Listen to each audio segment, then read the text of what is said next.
Show me. Oh, sorry. We're getting comments on the BE6 on the motoring circle. I was just checking that out. Okay, let's get serious. Hello and welcome to MotorInc First. Pardon my little misdemeanor with the phone. Today we're going to talk about the other Mahindra. I feel like we're going to say what we used to say for Bajaj, another week, same Mahindra. It is the same car, it's a larger car, and it has its own essence and purpose and reason. What Karthik told me during the BE6 motoring first suggests that the XEV9 did not get enough credit for what it is because the 6 is a more flashy, more attractive car. And we're not going to go into so much of context and history as we did with the BE episode, but we're going to go into a lot more about what the car does on the XEV episode. And if you think I'm messing with the names, it's because Mahindra is messing with the names just as much as I am. And my first question to Karthik, and it's a very genuine question because I'm trying to understand, is you said that the BE6 is a BE, but the XEV9E is an XEV and not a BE. Correct. What does that mean? Good question. So I think quite simply, BE is born electric. Correct. Whatever else you want to make out of it. Oh, I understood. Huh. Right? Whereas the XEV is actually still tied in some way to an existing vehicle, which is the XUV 700. So will it wear the butterfly logo or the butterfly logo? You asked me this question in the previous video when we spoke about the 6E, and I said it's a hodgepodge and I don't want to talk about it. Now we can simplify things. Okay. Okay. I love it. Because the XEV is the one that wears the butterfly logo on its nose. Whereas the BE, okay, another thing, this conversation is about the 9E, but we are going to talk, you can consider it also a part B about the 6, because there are going to be things that are going to be back and forth between the two. Yeah. And there will be things that we talk about this 9E in detail, which will also apply to the 6, right? So the 9E is the one that wears that new Infinity logo, not butterfly logo, the Infinity logo on its nose. The chrome butterfly and the colorful butterfly outline. Whatever you want to call it now, man. I am done with logos, yeah. So the new logo, which is for the electrics, that is there on the nose of this car, whereas the 6 has BE over there. Got it. So you're effectively, the simpler way of putting it is the BE6 is a born electric. The XEV9E is more like an electric XUV 700. I thought I said that a few minutes ago, but okay. That's exactly right. No, the butterfly was taking me around, so I couldn't hear it. Yeah. So that's how the logo use is being separated, but it's not like you don't see the new logo on the BE at all. Right? It is there. So great. Okay, let's just leave that out of the way. So first question, how different is the experience of the 9E from the XUV 700? From the 700? Yeah. Oh, wow. So in one way, you can look at the 9E and think about what the XUV 700 facelift will bring. Okay. Because forget about the exterior, but the cabin, what you see here is a more modernized look. You do see a lot of familiar bits which you've seen on the XUV 700. We've gone straight to the inside, so we'll go with that. So if you look at the center console where the selector is for the menus, the controls, the parking brake, the electronic parking brake, all of that you've seen before. Got it. And on the XUV 700. So those are the familiar bits. But now the highlight on this car on the inside is that it's got 3 12.3-inch screens. 3 in the front. Driver's instrument cluster, infotainment, and a screen for the front passenger.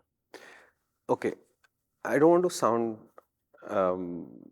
like I'm being extra cynical right now, but I have heard this sentence in the context of a luxury apartment being sold to somebody. 3 televisions already pre-installed. We've spoken about this before, man. If luxury today is becoming more and more about throwing speakers and screens your way, and this is, how do you say that you've done more than anybody else? This is the most obvious thing. More screens, more speakers, If they could add more wheels, they'd add more wheels as well. I'd love for that to happen. So it's screens is the Mahindra easiest. 700, where the 7 refers to the number of wheels we give you for standard with the car. I think it'd be awesome. So on the inside, you're going to see a cleaner dashboard design. The aircon vents and all of that has been modernized, I'm going to say. It's neater looking. You still have a lot of the familiarity with the 700, which is to say some of the plastics are still not great. But overall, the look feel is to make it more premium. And you do have light color interiors. There are new seats. Of course, the rear is different. We'll get to that. But at the front, first and foremost, what you'll feel is this is what the XUV 700 facelift, when it comes, is going to feel like on the inside. Nice. So on the outside, it looks different, right? The way the grille is. And if we talk about the design, the most flamboyant part about this car is, of course, its SUV coupe shape, which is the default now. Yeah. And it does make it stand out. There's no two ways about it. But again, I think that this is still not a fluid looking car. It looks like the roofline and all, yes, but the rest of it looks heavy. Okay. It looks like a heavy car, not necessarily a muscular and athletic car. It looks like a heavy car. Right. And you can see it in the design because the grille has been blanked out. It has that silhouette of the grille, but it's a lot of blank spaces. And when you look at the sides, they have used a lot of black. And you know, black is used for the lower portion of the cars to lighten the look of the car when it's bulky, right? And this is a taller car. So to lighten that look, they're using black cladding all around the wheel arches, the lower portion of the body. And you'll realize that there's a lot of it. Yeah. So I'm not going to call it a pretty car. I'm not going to say like the 6E6 goes out and looks dramatic. This stands out. This looks big. But is it hitting, I mean, is it doing something for me outright? No, it's not. It's just a pure sizey thing. That's all. Yeah. So they've created the shape. They've created an EV with that shape, and there is a certain penalty, like we've discussed this, and that penalty is that it does get a little bottom heavy, and you can see that in this car. Yeah, fair enough. Now, compared to the XUV 700, it's bigger than it. It's longer than it. The wheelbase is also stretched, so it's not like they've taken the XUV 700, just changed the roof. It's actually a different vehicle in that way because the platform, the wheelbase is longer with the in-glow. And in glow, as you asked last time as well, this platform is what is going to be used across the vehicles, and this is the commonality that remains. In-glow will take ICE and electrics, or in-glow is an electric platform? In-glow is a purely electric platform. There is no ICE in that, which is why everything on this is designed for it to work as an electric. In which case, why is not the BE 9E then? Now, this is the design aspect. If you compare to 6E and to this, you will relate it automatically to being a Mahindra, whereas the BE 6E is a new thing. It's completely new. You cannot connect it to any other Mahindra. Got it. It's as simple as that. Okay. So that's the design. So that also, but that also means that there is two large electric SUVs in this game. One is this swoopy roof thing, and one is the actual XUV 700 electric. Which will come. Which will come. Which will come. Got it. Why was this car important to be driven on that day? We spoke that the 6E is not entirely practical. It's not entirely a family-oriented car. It's not a family-oriented car. It's more a driving enthusiast and a driver-focused machine. The 9E, on the other hand, is on the other end of the spectrum. It's meant to be for somebody who wants a more practical car, more family-oriented, who wants to drive, but isn't focused all in on just the sense Pleasure of connection and driving experience that way, but wants it to be practical. And that's the differentiation you see between these two cars, and it is a good differentiation because while they share so much of their hardware, right? The battery pack shared, motor shared, electronics shared, suspension shared, which is the beauty of the wheelbase and everything being the same. They feel like different cars. Nice. Okay, because I told you the 6E was super quiet. It felt good. Compared to the 9E, it wasn't as quiet. The 90 is even quieter. And some of the details that we didn't speak about then, the tires, they have this almost like a sponge kind of layer on the inside, which is all used to reduce noise. Okay. So they've got that. The sound damping between the two cars is the same, but this is a larger car, so it just manages to keep sound out better. Nice. The suspension tune is slightly different as well. It feels like a softer car. When you're sitting in the back, you'll feel that slight sense of floatiness. Not too much, nothing to bother you, but it has that slight sense of softness about it. But because it's semi-active suspension, when you start, So you drove the top model again? Again, we've only driven the top models of both the cars and the 9E also. The prices, that's why we are doing this conversation. So to remind you, we drove these cars about 2-something months ago, and since then we didn't have the prices for the variants that we'd driven. At the time of launch, when these cars were first unveiled, Mahindra announced the base prices of the 9E and the 6E. Today we are talking about the 9E, and its price was 22 lakhs. Today we have the prices for the variant that we drove, which is the top spec variant, and that costs just upwards of 30 lakhs, right? So now we have the prices, so we know where it sits. Got it. The XEV 9E, aside from being swoopy roofed, is different from the 700 also by way that it doesn't have a third row of seats, obviously. The backseat experience is also different, because you'll see here now that because the roofline headroom is on the lower side. But the good thing here, relative to the 6E, is that the backseat is more usable. It's far more usable, which is what makes it more family friendly. It's wide. Bench or captain? It's bench. Okay. It's a bench seat. It's a wide car, so even 3 in the back will not be an issue. Space is good, and under thigh support is decent. It's much better than what you would see in the 6E. And by extrapolation, then the even better family electric car will be the XUV 700 electric, which is still to come. I think the differentiation is primarily because this being a taller car, they have the ability to have a little bit more height, and they'll have that much more freedom when it comes to the 700. Correct. As well. Practical things we can talk about a little bit more here now. Sure. The instrument cluster, the screens, all of that, very cool. We spoke about the UI UX system not being great. The issue is that a lot of the controls get access through the menu. Like for instance, your driver's seat, the ventilation function you have controls for, but for the passenger it's from the screen. Drive modes, you end up selecting over there. It wasn't really easy to use. You kept reaching out for it because it was on the other edge, the other side of the screen. Correct. So those kind of small things, ergonomic bits, the switches for the power windows and stuff like that, not very logically laid out. So those were the small kind of issues there. So we spoke about the drive modes last time around. Zip zap zoom.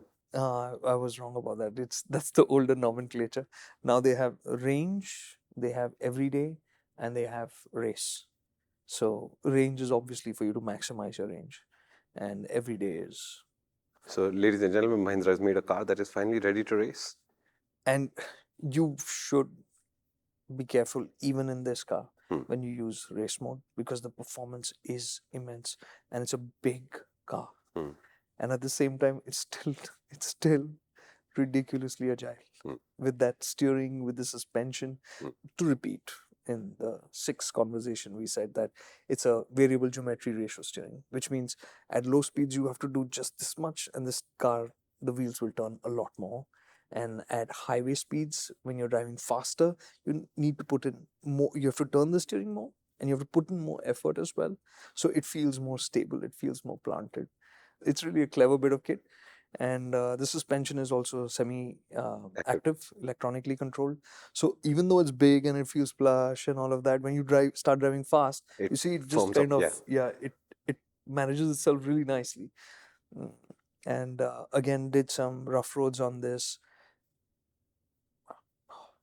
Like good, like SUV ability is there. Yeah, and that semi-active suspension is actually quite a bit of a unlock when it's tuned correctly, right? I've got two Ducatis back to back now, both with semi-active suspension setups, and I've got what going to say about 75,000 kilometers on them in total. So I have done a lot of semi-active suspension work, and the fact that there is enough variation in the three modes in terms of the suspension setup, when you hit different kinds of roads, you can get that motorcycle to do different things at different speeds, which sounds really complicated, but your fundamental experience doesn't change. Where that decision saying, that looks tricky, should I slow down? It becomes a much simpler decision than before, and that alone is worth it. Yeah.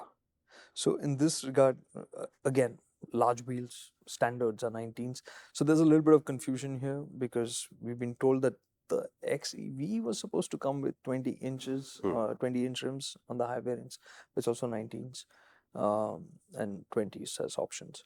So even with those wheels going through bad stuff, great. And with that plushness that this car has, it rode really well. And this is still a rear-wheel drive too. This is also rear-wheel drive. So the in-glow platform primarily is rear-wheel drive. They have the option of adding a motor at the front as well. The basics to cover up, this has the option of a 230 horsepower motor or the one that we drove, which is a 280 something horsepower motor, so which is a lot of power, 380 Newton meters of torque on both. It has the option of a 59 kilowatt hour battery pack or a 79 kilowatt hour battery pack, and yeah, again the claim range is in the 600 somewhere, and as Mahindra say that 500 kilometers is what in you the can real world, expect in everyday usage. Now again, the caveat being, so like we spoke in the previous episode, we had kind of a strange day with the cars where our time with the cars was broken up. We didn't get to spend time the way we wanted to, and this is something that's really important to us. Nowadays, when we go out for rides and drives, we're not shooting, we're not filming, and we just take that chunk of time to experience the vehicle completely in depth. And when the vehicles come to us here at MotorInc in Mumbai, we spend weeks with the vehicles before we come and talk to you. So we really are looking at things very closely before we start discussing them with you. Correct. We did not have that opportunity this time around because in a day we were driving two vehicles and in the middle of which was a lot of song and dance, which was definitely a waste of time, and we did not get to drive the way we wanted to. The point being, we are, as we did with the 6E, we are giving you a sense of what we thought the car was like and what we think it will be good for. In that regard, as a family vehicle, this makes a lot more sense than the 6E. Yep.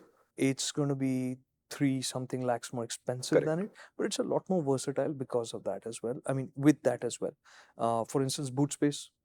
Again, similar situation where the boot is not that tall, the boot is high, all of that because the motor is sitting underneath. Right. But the boot is much larger. It's 600 something liters, so you'll fit stuff in without. Which is an engineering measurement, not the marketing measurement. Yeah, this is up to the seat height. And they also have a much larger frunk in this one, 150 liters or so. So yeah.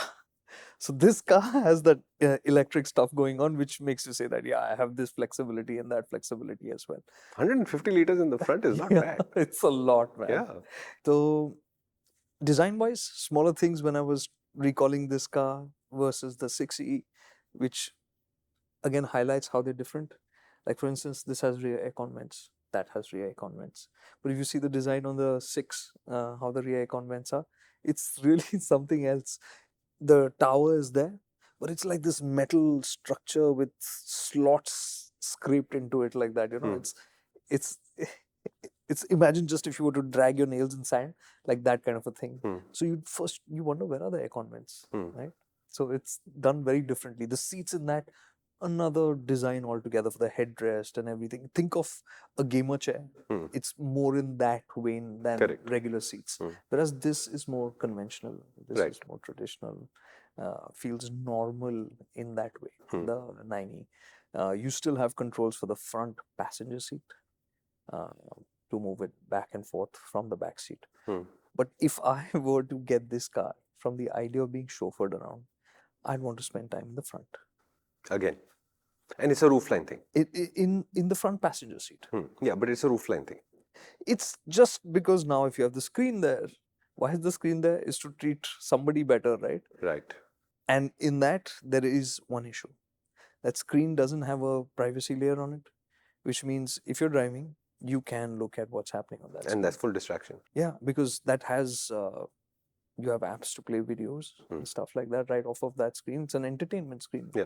So you have all those features there. Do not watch MotorInc on that screen if your friends are driving. Yeah, so those kind of oversights aren't great. Yeah. I think that adds the dangers of being on the run. You can trust that people will fool around with it. Yeah, I mean, it's a given. So this also has that camera on the inside to monitor driver state. And it has so many other features added in. And that's in one way the worry with all this technology, right? They have something called paw pal or paw control, something like that. So if you leave your pet in the car, you can monitor the car anytime Yeah, through of the course. camera and all of that.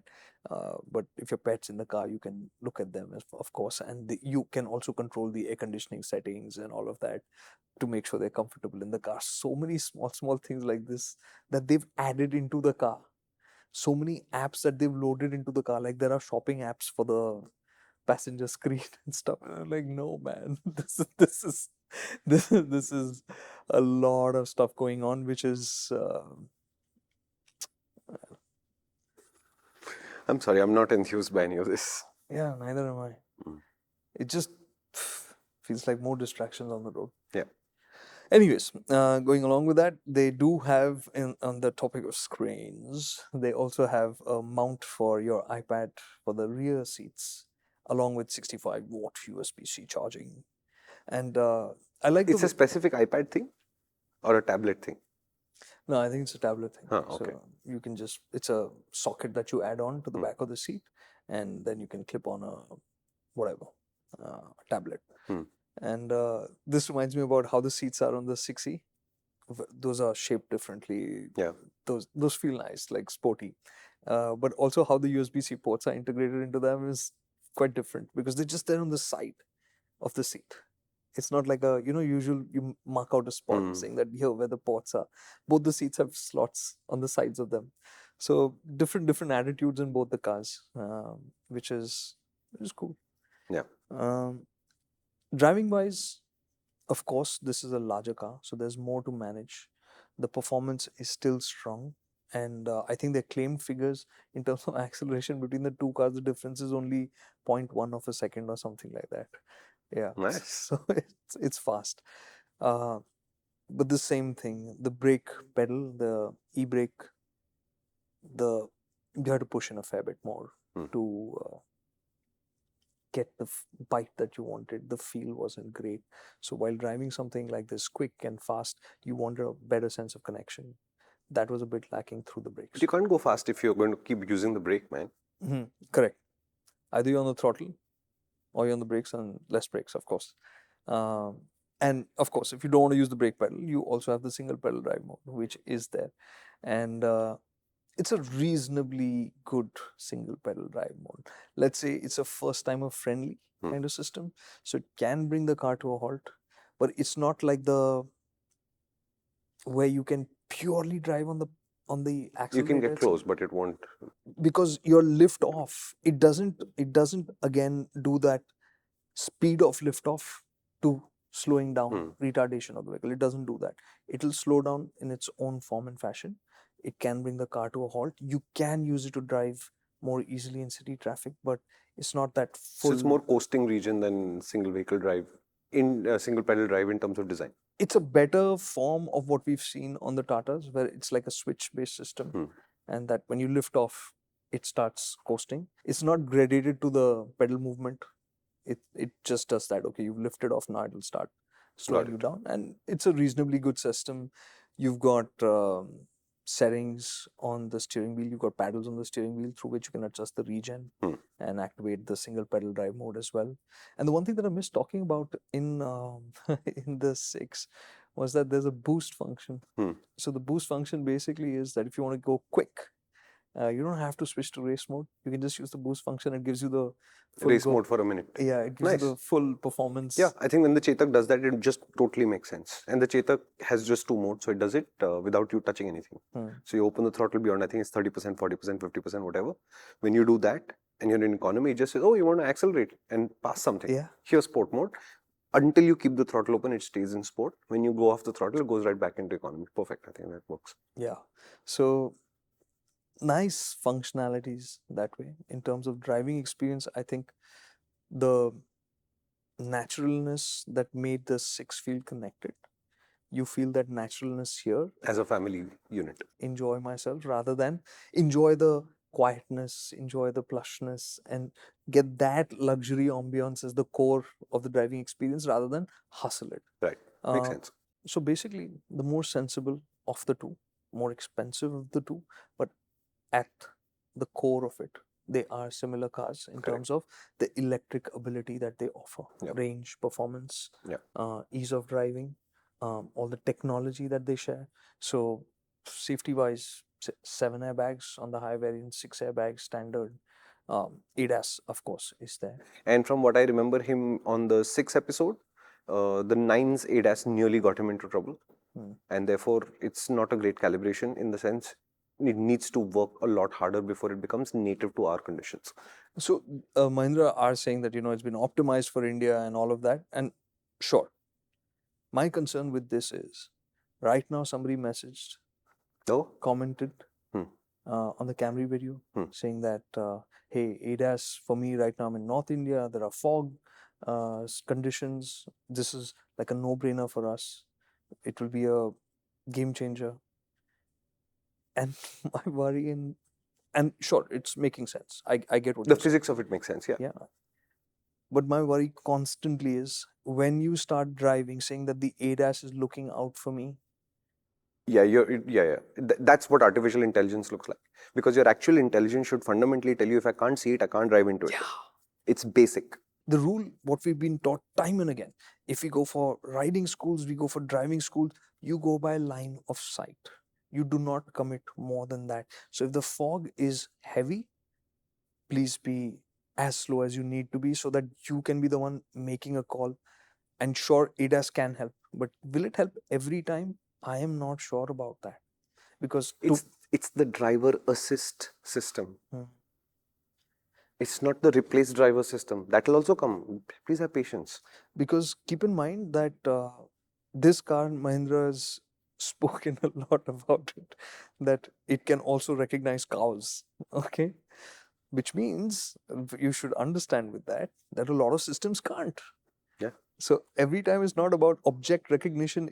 We don't just need vehicles. We need dogs, cycles. No, I can make this far more horrific.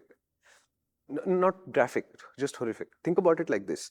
Kartik comes back having driven every single car nowadays, and there's an ADAS level 2 system in there, and he's evaluating their calibrations in terms of the marginal scenarios in various ways, right? He said that the Toyota and the Honda system seem to be the calmest, most well-adjusted to the Indian conditions, relatively speaking, whereas certain other systems are very lax, or they react too late, or they don't recognize anything, blah, blah, blah.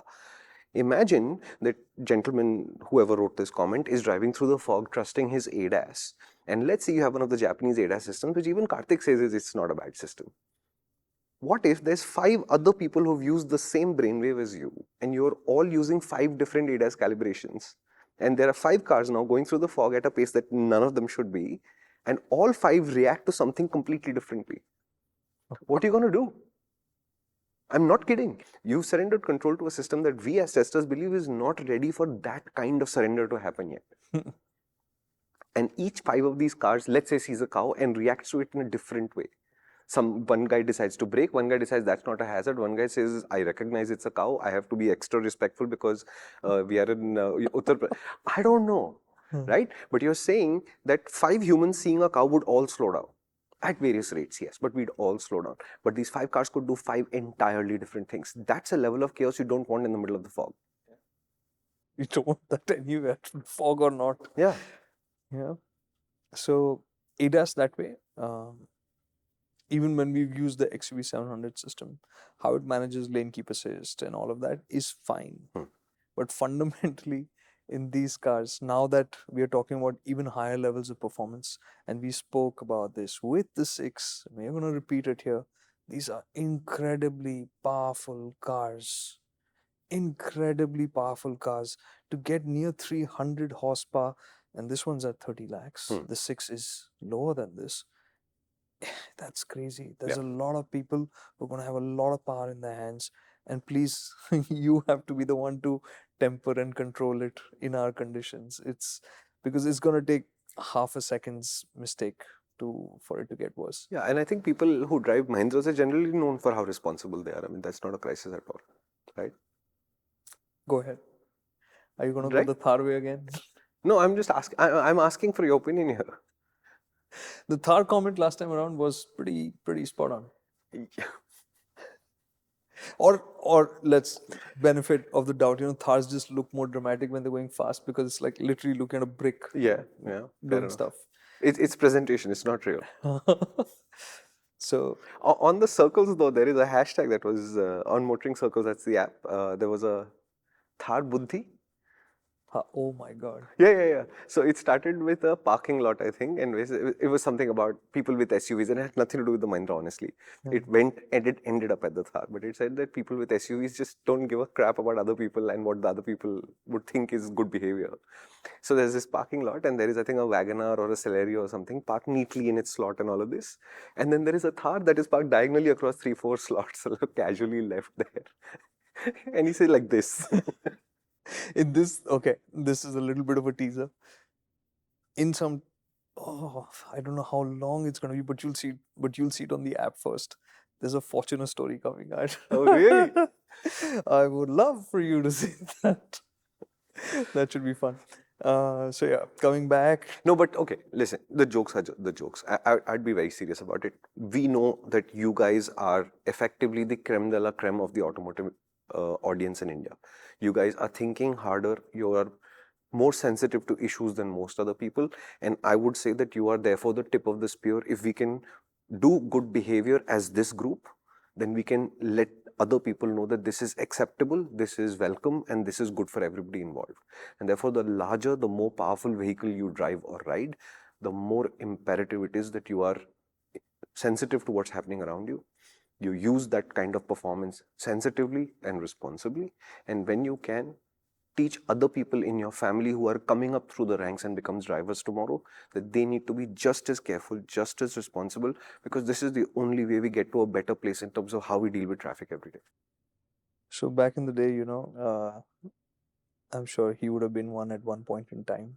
I was one at one point in time. There used to be this one person in a community, so to speak, family or friend circle, who used to read all the automotive magazines, and everybody would come to him or her to ask about, hey, what's coming up, or what should I get, or what's this and that. You are that, and what you say will hold. You have your circle of influence, and so what you say and what you suggest and recommend will play a big part in how we shape things. Yeah, so, very important. Especially if these kind of cars become the norm. And electrics, it's so easy to ramp power up, especially four-wheelers. If everybody has a 300 bhp car, I promise, social media, the accident and the near miss accounts, they'll go through the roof because you'll just have one constantly. Right? And we do need to calm down that aggression. We do need to be more responsible, but we'll get back to the car. So, in terms of technology and silly things, it also has automated parking, which is, you hit a button, it finds a parking spot and it parks. Finds a parking spot? Yeah, like cars, you drive past now and okay, like, is this big enough for my car? Yeah. Doesn't actually searching if there's 3 streets over. No. So it scans. No, I'm asking that because when I went to the BMW i3 or i7 media preview, they were planning to integrate with a map. And then there would be parking lots that would report available empty slots in a vicinity. And the logic was 30% of traffic in a European central business district is cars looking for parking. So if you can automate that process first, forget the rest of the automation. If you can just automate that, where I get off from my office, at my office, and I tell the car, go park yourself, and then reappear when I need the car again, we'd solve a heck of a lot of traffic. Sorry. So no, not that. But it has a party trick. Hmm. You can let the car park itself while you are outside, assuming that the parking spot is too narrow for you to open the doors afterwards. Hmm. So you can, because remember the sunroof doesn't open. So you just get out of the car and through your key fob, you let it park. You let it know you're outside, and then I didn't try.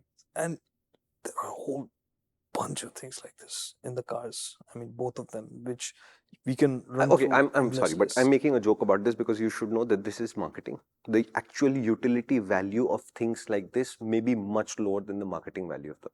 So if you were to buy an XEV 9E and you were to say, oh, there's a tight parking spot which the car would fit into, but I don't want to be inside, would you press that button? I think most of you would be too scared to do it. Some of you would be brave enough to do it. And yes, I'm saying the technology works. The car will park itself. Nobody will get scratched. Your car will not get scratched. It's fine. Will you actually do it? And if you're not, then it's marketing, it's not engineering. Yeah, it's like I'll give you a example which I always thought was complete nonsense. Is that wave your leg under the boot thingy? Mm. I mean, I'm not gonna come and dance behind the boot Yeah. to unlock it. Yeah. It looks very cool in the videos, especially when there's a fancy lady coming out and doing it with her high heels. Yeah, and, I remember the first Coda that did it or something. It was an Octavia or I something like don't that, remember right? I which looked one. at my feet and I said, not pretty enough. And talking about the boot, we said it's large. The good thing, the feature that is there, is the powered tailgate, because that tailgate opens really, really tall. Yeah. You know, it's a big boot and it opens up high. So it's the power tailgate is good. And aside from that, what else are we going to talk about? Sound system, like with the other ones. Pratap Bose design, Harman Kardon music Haman system. Kardon with Dolby Atmos. So the same system, I think, practically as the 6. Yeah. So good. Screens. The one thing that I want to bring about in this, and from a design standpoint, that felt like a little bit not futuristic, or let's say really modern, was that the screens, they're large screens. They're all connected. But the thing is, they have really large bezels. And because they had to spread them out across the width of the cabin, they have big blank spaces between them. Yep. So not only do they have the bezels, they have those chunky gaps in Correct. between as well. Correct. So they've had to kind of play stuff to make it happen. Instead, they would have had to have 3 individual screens like that, which would have looked awkward, I'm sure. But that kind of pushes me back a little bit in terms of the experience, because now that's taking center stage. The bezels, yeah. Yeah. And design wise, the key fob, if you see for the 9E, is super cool. It's like this little military device kind of looking like thing, but it doesn't connect with the car at all. Okay. Because actually that key is what fits into the 6E. In the 6E, again, we didn't talk about it, but the 6E, that key... 66666. Sorry, Indigo. And Mahindra. Okay. If you get sued. The key on the center console, the floor console between the front seats, the key on the 6 slots into a little groove there. So it has this, think of it like a boat shape, like a speedboat kind of shape, right? A racy looking thing. And its curved bottom just goes into that slot, and it's magnetic. It just locks in there. So it's not like it's rattling around or something. So it's a really cool plastic key, but looks really nice. And it's the same key that's being used on the 9E as well. Got it. But as a design, it doesn't connect with this car. Got it. So it felt like, hey, what's happened to this? I mean, how come it's got this key? But when we drove the 6, then you realize that, this is... Got it. This Understood. is how it is, right? So yeah, that's the basics of the 9E, and we're going to keep it short on this one. We covered a lot of ground with the 6 as well, and we will talk more about them when we get to spend more time with them. And as to when you are likely to spend time with these cars, quite simply, you can get test drives from the middle of January. Bookings start middle of February. And as of now, the official document from Mahindra says deliveries are expected early March. Of the top model only. Of, again, only the top. The 79 kilowatt hour 79 kilowatt hour with a 283 whatever horsepower motor with the pack 3, which is with everything. The 30 lakh rupee car, not the... Yeah, not the 22 lakh rupee car. And there'll be something in between, which will be the pack 2, which we don't know anything which about. we don't know anything about, which will happen in March.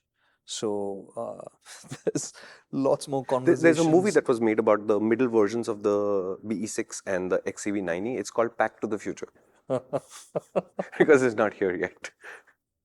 So there's lots more conversations that we need to have about these cars. There's lots more that we need to explore. And both these cars, Yeah. as of now, I have absolutely no way of telling you what the actual range in the real world is going to be like, because there was no way for us to check that out. Fair enough, yeah. Because we swapped cars, we were driving in different kinds of conditions, and it was fairly brief. So But all I think of that. one of the things that we can just move along from right here is, if you've seen what motoring guides look like in the app, the guides allow us to go into minutiae like this when the cars are just feature loaded to the gills, and we need to separate what is beneficial and what is pure marketing. And I'm not saying the marketing is not beneficial, I'm just saying the utility of it in your daily life, how often would you use that feature, is so minimal that it didn't exist, it won't make a difference to your life, right? And in there we'll classify features. What you would say, pata hai meri gaadi mein ye hai, which is you're explaining to your friend that there's this cool feature, and once the friend departs, you just never touch it again because you can't figure out what to actually use it for. Those features, that's what guides are for. We can detail it out like that. And what I think Karthik will end up doing is, for the BE6 and for the XEV9E, he's going to have detailed guides where he'll say, these are important features, this is how they work, and these are unimportant features, it doesn't matter whether they work well or not. What we're trying to do with guides is cut out the noise. I know we sit and talk for an hour about a car, but we talk about the things that are important to us. And in this conversation, a car driven 2 months ago, over 2 months ago, I only remember what really mattered to me, right now. That's about it. And that's what we try to do in the guides, because it's what you need to know and what you want to know to make a decision with. That's about it. Everything else we remove. If you need more information than that, you can find it, but it's a little bit further down. Yeah. Right? That's your choice. Correct. Quick summary? Yes, sir. This is the quick summary of the second Mahindra electric car that we drove last year. Last year was a few months ago, but it feels like last year because a lot of time has been spent between Karthik driving the XEV9E, which is the car we're discussing today. If you'd like to know more about the BE6, you have to watch the other episode on MotorInc First. I'd suggest you do it on the app, but whatever you prefer is fine. Now, the first thing you have to understand is the BE6 was the attractive, slightly sporty, youthful vehicle, and it's on the smaller side. And I think Mahindra very cleverly positioned this other car in the same launch, the XEV9E, as the much larger, more family-oriented car. And therefore, on that car, we talked a lot about how cool it is and how flashy the design is, etc., etc. Here, we're talking about the same kind of newness maybe, but from the family perspective, so everything is a lot more restrained. And what I really enjoyed about these conversations with Karthik is he's enjoyed driving both of these cars, because despite the weird marketing that has happened around these cars, they're both actually pretty good cars. It's useful to think of the XEV9E as a coupe roofed electric XUV 700. It's useful to think about it like this. I'm saying useful only because the actual XUV 700 electric will also come, but at a later date. What that means to you is it's that size of car. You will be able to see some elements in this XEV9E that will come to the XUV 700 when it is facelifted. But there are also familiar elements, and some of the issues may not be the most positive things. For example, he said some of the plastic quality in some places in the XUV 700 isn't great. When you come to the XEV, those plastics are still there and they aren't great either. There are also other minor aggregates that will diminish your experience of this car a little bit, like the power window switches. Some of these switches, for unexplainable reasons, are in the screens rather than physical buttons, and there is a little bit of gochi going on. What did tick him off, and I understand why, is this car has 3 huge screens. One of them is meant primarily for the passenger. If the passenger is consuming content, which he can because there's a whole bunch of apps in there, the driver can see them. There's no privacy screen. That's a distraction and that's not good. But Mahindra hasn't put in the effort to reduce the bezel sizes on the screens. Instead of looking like one large continuous video surface, it looks like 3 non-contiguous surfaces, which diminishes your sense of luxury a little bit. But it might be one of the few glitches in the car, because the rest of the experience is much more conventional than the 6 The 9E is far more conventional than the 6, but it actually works. Comfortable, yes. Spacious, yes. In the boot, also spacious. In the rear seat, because of the coupe roofline, you have a little bit less space, but it is a much larger car than the 6, so you're not going to feel cramped as much as it's a little bit cozier than you were expecting. And when the XEV 700 electric with the normal roof comes, then it should be a much more spacious rear end. This is a 5-seater car, not a 7-seater car. Now, it shares the mechanicals more or less exactly with the BE6. So this is a 283 bhp electric. It is very, very fast in its top mode, which is called range, everyday and race. The top mode is called race. It is really quick. It has all the electronics and traction control and all that. But what Kartik has reminded us for both of these cars is there's so much performance and electric performance on hand that if you have these cars, please be responsible with what you've been given by Mahindra. It's a lot of performance to have on tap. The cars are good. Suspension is good. The steering is expensive. It's clever. It's well tuned. You will enjoy all of this, but be responsible with it. Fundamentally, if you think of the BE6 as a nice car for a very small family in terms of being sporty but reasonably practical electric with a 500-kilometer range, the XEV does that with a family situation in mind really well. The top model is the only model we've driven. It's about 30 lakh rupees, which makes it about 3 lakh rupees more than the BE6. And just for your price reference, if you're looking at the Tata Curvv as a reference point, the base model of the 9E is roughly the same price as the Curvv. When you load it up fully, and when you load it up, this is a very, very well loaded car. You've got semi-active suspension, for example, which is an expensive thing, but it does change your driving experience a lot. So you can have fun driving this enormous car, and it will be decent off-road. It feels good, and it will be quite comfortable in everyday use. But for all of that, you add another 8 odd lakh rupees, and the top models are sitting at about 30 lakh rupees.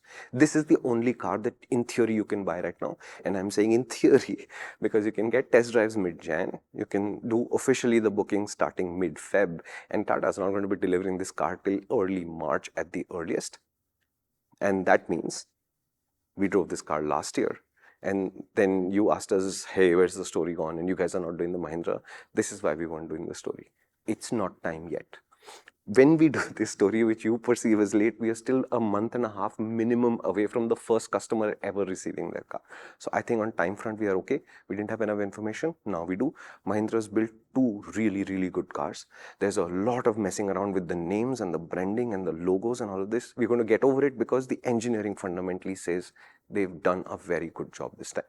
And we'd like to see more of their electric range come and fill out this range of options to smaller cars, larger cars, and in there is the XEV 700 electric, which increasingly I'm getting excited for, because if this kind of ability is going into that car as a practical, hopefully 7-seater car, I think it'll be pretty good. Yeah, and I think the one thing I want to highlight is that while we have spoken about engineering and them doing their job brilliantly, at the same time we referred to it in the 6, saying that the 6 is offering you more performance, more range, while getting its batteries from BYD. How Mahindra managed to pull this off is incredible, and that somewhere is the commitment from the top, right? And honestly, this we were talking about world class. What stops this from being world class when you're offering this kind of value, this kind of product attributes? Just make it consistent. Yeah. And that remains the question with both the cars. What is the experience going to be like in showrooms? Yeah. When you go to buy this premium product from Mahindra or the BE family, how will you be treated there? We've seen comments on the app where people are saying, I changed my decision to buy a Mahindra Because of what happened in the showroom. Yeah, absolutely. Right? Yeah. So Mahindra are saying that they are working with a new team as well. So like when you call for help, when you call to inquire, it's a new team that's being set up to deal with these customers. What is this team called? Be Greeted Well. Be luxurious. Anyways, sorry. So they are creating a team. They give numbers of what it is, and they're of course going phase wise. So it's going to be X number of cities till this point. Oh, that's what the X stands for. So it's going to be a phased rollout. So you might want to drive this car right now, and let's say you're in Meerut, you won't be able to. Got it. You'll have to wait for maybe another month or so before that happens. So it's going to happen step by step. They are trying to control this process so that the experience is also right. How good that will be, you let us know. If you're going out and driving one of these, if you're going in to take a look, let us know how that experience was. Ideally, do it on the app, because then it's a closed conversation. Yeah. Uh, And we can track it. and a close knit conversation, more importantly. So let us know if you do that. And aside from that, there was something you said in between which sparked off some other thought. You recall that because I had an idea. So if you live in Meerut and you want to buy the XEV90, and for whatever reason Mahindra doesn't have coverage there, they basically call you back and say, "Eeny, miny, ninety, no." What was okay, whatever that See, was. but you know what I really like about Mahindra? They're cheeky. Yeah. Like, think about it. We will launch our first purebred electrics. We're going to call one 6 and we're going to call the other 9. Oh God. Which is Nikki Hayden's race number, not what you're thinking. And honestly, after that butterfly logo, everything's on the table, man. Like, everything's on the table. Okay, so 6 and 9 is on the table. I don't know where Karthik is going with this. Yeah. So. No. Oh yeah. Sorry, that was it. The one thing that I forgot to mention earlier, and it slipped my mind again, because you can consider this as almost like a new normal, because MG did it, and now Mahindra has also done it, which is to say that there's a battery warranty. That's a lifetime battery warranty. As long as you own the car. First owner. Yeah. Right? For the... It's 100% marketing, okay? This makes absolutely no sense at all. And the second owner gets a 10-year, 2 lakh kilometer warranty. So it's not insubstantial, right? So it's still, I mean, 2 lakh kilometers. So effectively, your warranty is 10 years, 2 lakh kilometers. Yeah, and that's... Which is not bad. Which is not bad at all. It's like me opening an insurance company and selling you life insurance for the next 100 years as long as you don't die. That's how life insurance actually works. You didn't do anything new. So that's another thing that they've tied in that loop with. So when we start talking about... So how dumb do manufacturers think customers really are? It's a selling point. No, don't answer that.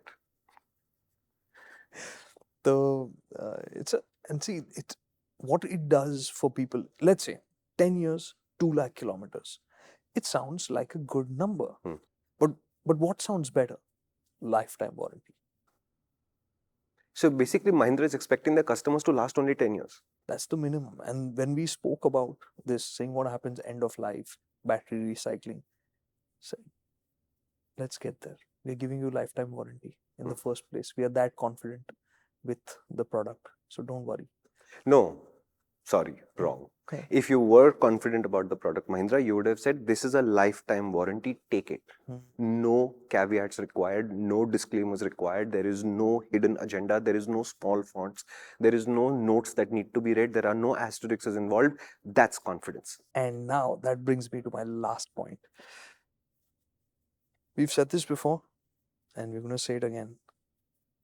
Think about every conversation we've had with EVs with you over the last 6 months. Curvv, you were tempted by it. Windsor, you were tempted by it. You will be tempted by this. But keep in mind that you are likely to get a little bit of heartburn in the next 6 months, because somebody is going to come up with that and say that, no, it's just lifetime warranty. Full stop. I'm going to give you 5 years free charging. Yeah. I'm telling you that the lifetime warranty is a mathematics thing. It's not a real thing. So you are going to see this space continue to evolve. We're going to see more players coming. Maruti is coming. Toyota is coming. And there are BYD is looking to ramp things up. So you're going to see more and more options come in. And BYD has smaller vehicles, which also they're looking at. So you're going to have a whole bunch of players coming in. Will everybody offer you the same kind of convincing products? The same kind of exciting products? I don't think so. But you will see value equations continue to change. So if you are buying this as an emotional decision, that's fine. Just make sure it really, really works for you, because then you'll be happy no matter what. If you're thinking about it purely rationally, we've said it before, and despite this being fantastic value, you have to be using them a lot for them to make sense. Yeah, effectively what he's saying is, you love swimming, that's awesome. You're jumping into turbulent waters and they will be turbulent for a while, and that turbulence will produce both opportunities and problems. but that's what you're signing up for. As long as you're conscious of it, there's absolutely no reason why you shouldn't be getting electrics, right? Think about it. We've just started getting 8-year warranties on two-wheeler electric batteries. Okay. But see, 7 months ago, it wasn't a thing. People who offered 5 years were like, whoa, 5 years, bro, this guy's so awesome. Because 3 was the norm. Oh, really? Right? So from 3, we went to 5 really rapidly. And 5 was saying, okay, you pay us a little bit of extra, you buy Pro Pack and whatever, for example, at Ether, and you get a 5-year, 60,000 kilometer battery one. Then Ultraviolet turned around, and as usual, their 8 years is lifetime also, just like Mahindra's. So they said 8-year, 80,000. Now Ather said, okay, 5,000 rupees more will give you 8-year, 80,000 warranties. They're not messing with the batteries constantly. The mathematics of the batteries is saying that Probabilities. in terms of probabilities, they'll not lose money if they give that kind of extended coverage. When it gets real is when somebody says, you know what, no questions asked, lifetime warranty, no mileage quota, take it. Because statistically, the number of people who will put extraordinary amounts of mileage is nothing. Yeah. Right? It's like Triumph saying service interval is 16,000 kilometers for the 400s. What difference does it make? Who's going to ride 16,000 kilometers between services? It'll be 5 people out of 5,000. They're insignificant. They're statistically an anomaly. Insignificant in the sense that 2 Triumphs, in Triumph scheme of things, It's, yeah, in of mathematics what the terms. cost Yeah. will be to entertain those customers. Will they have it built? I'm not saying they haven't. That have they built a product that's capable of running that, or wear and tear will be higher in case of 16,000 kilometers without service? Surely it's a well-built vehicle. Yeah. Not a quality thing, maths thing. How many people will use the 16,000 kilometer service interval to the hilt where it might become a challenge for Triumph? Statistically insignificant number of people, so this is worth deploying. And I'm saying, let's say my vehicle was 10,000, right? But I want a marketing opportunity, something new to talk about, and I say it's 15,000 because I know nobody is really going to use it that much. There'll be very few people. It'll be easier for me to deal with them than to give up this opportunity. So, yeah. Finally, coming down to chargers again, we've said that the chargers are not included in the price. The of the optional cars. fast chargers are not included in the price. The onboard slow charger is there, which is an overnight charge thing. Right. So that is, I mean, the cars have that.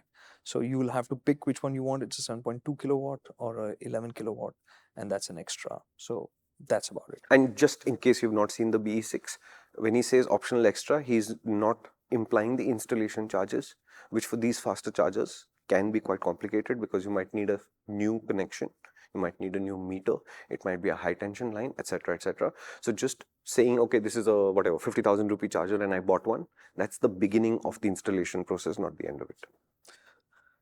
Done, sir.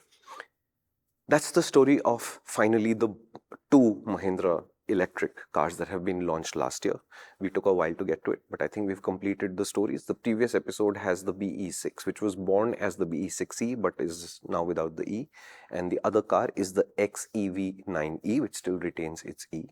I hope we've completed the picture for you. If you haven't, please do leave us a comment.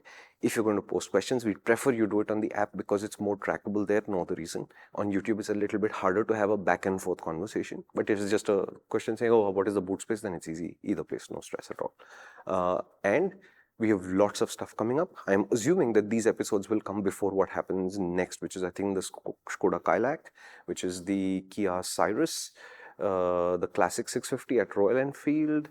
There's a lot of stuff. I don't know why he always forgets the Creta EV. Somehow that's the one that always slips his mind. I want a fresh name. Oh my God! Now he's going to say E. No. See, that I've said 3 times. So now we are done with that. Now we need a new thing, like a chota C, chota R, capital E, chota T A.